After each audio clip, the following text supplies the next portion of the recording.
Good day, everyone. So let's talk about ICT and digital governance. So, what is ICT? So, ICT or the Information and Communications Technology refers to technologies that enable the creation, storage, processing, and exchange of information through computing and communication systems. So, what is its definition and scope?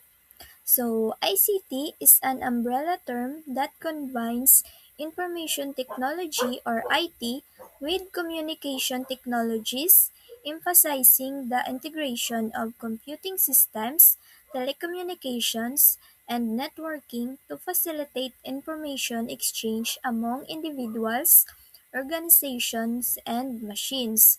So, unlike IT, which primarily focuses on computing and data management, ICT includes telephony, broadcast media, the internet, wireless networks, and other communication platforms. So, what are the components of ICT? So, we have the hardware, software, networks, communication tools, people and procedures, and data and storage systems.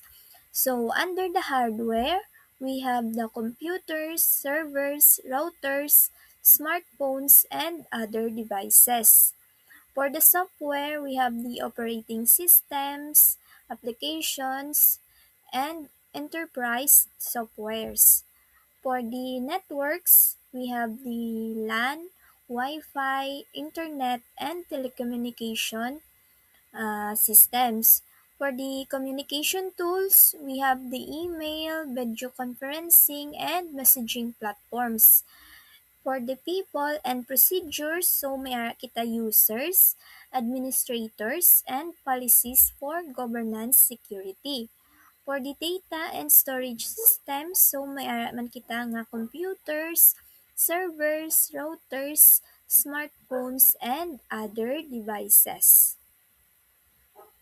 So let's talk about the role of ICT in good governance. So first, it enhances transparency.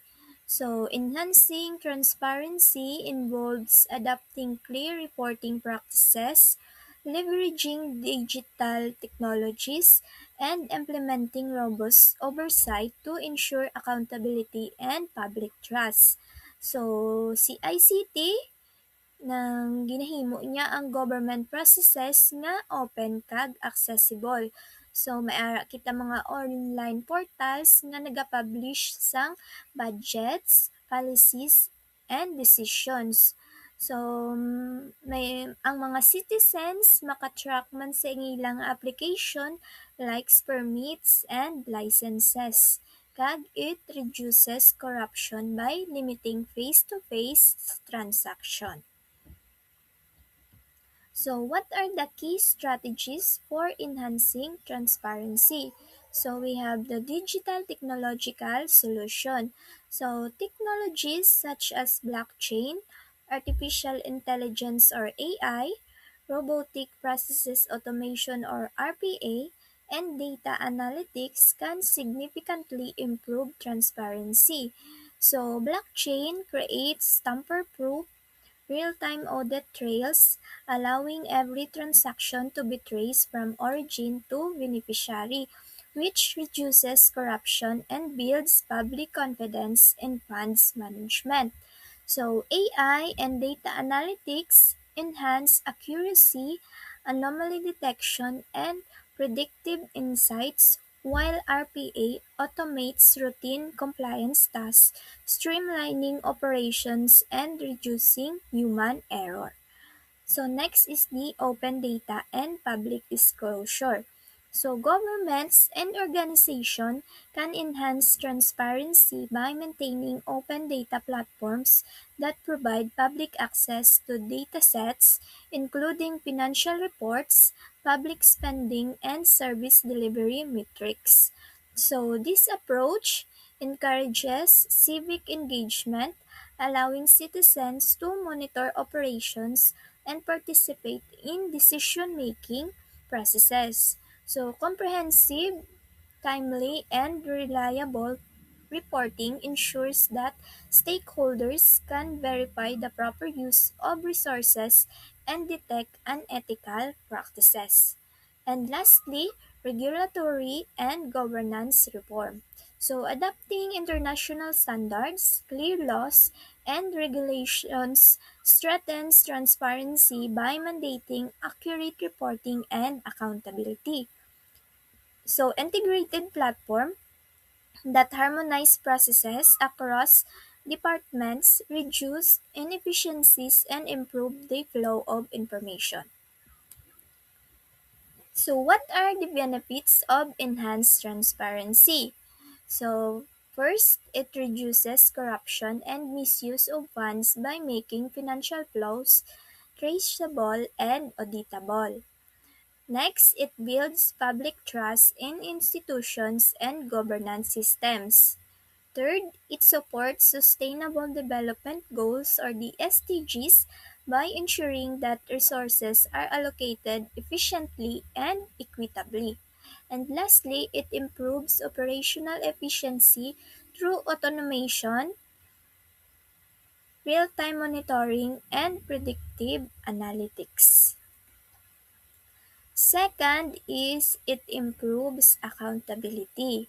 So digital systems track decisions and transactions, making it easier to identify who is responsible for actions. So this discourages misuse of power and ensure officials are answerable to public.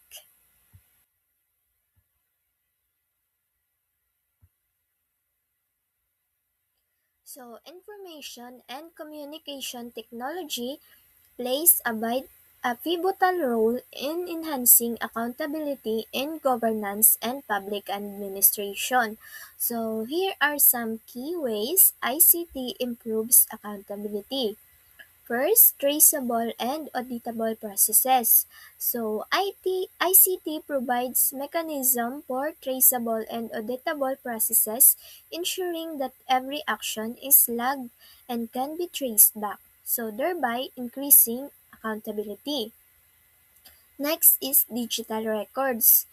Digital records are easier to track and manage, creating a comprehensive audit trail that ensures every step taken by an employee can be traced back. So, next is real-time updates. So, ICT enables real-time updates, allowing for quick identification and resolution of discrepancies or issues. And then data-driven decisions. So real-time data from ICT allows for more informed decision-making, improving the overall efficiency of the administration. And lastly, improved data security. So centralized storage systems often come with enhanced security features, protecting sensitive information from unauthorized access. Third is it promotes citizen participation. So through social media, online surveys, and e-governance platforms, citizens can voice opinions, give feedback, and participate in decision-making processes. Fourth, it increases efficiency and speed. So, automation of services like online permits, tax filing, and registration reduces paperwork, delays, and human error, making government services faster and more reliable. Fifth, it reduces corruption. So ICT minimizes face-to-face interaction in transactions, which lower opportunities for bribery and unethical practices.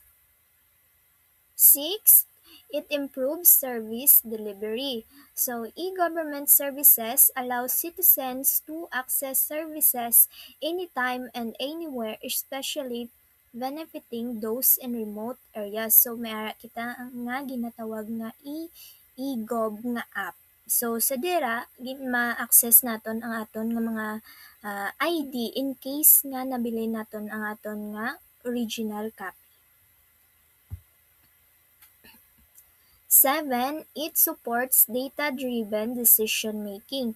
So governments can collect and analyze large amounts of data to make informed policies and respond effectively to public needs.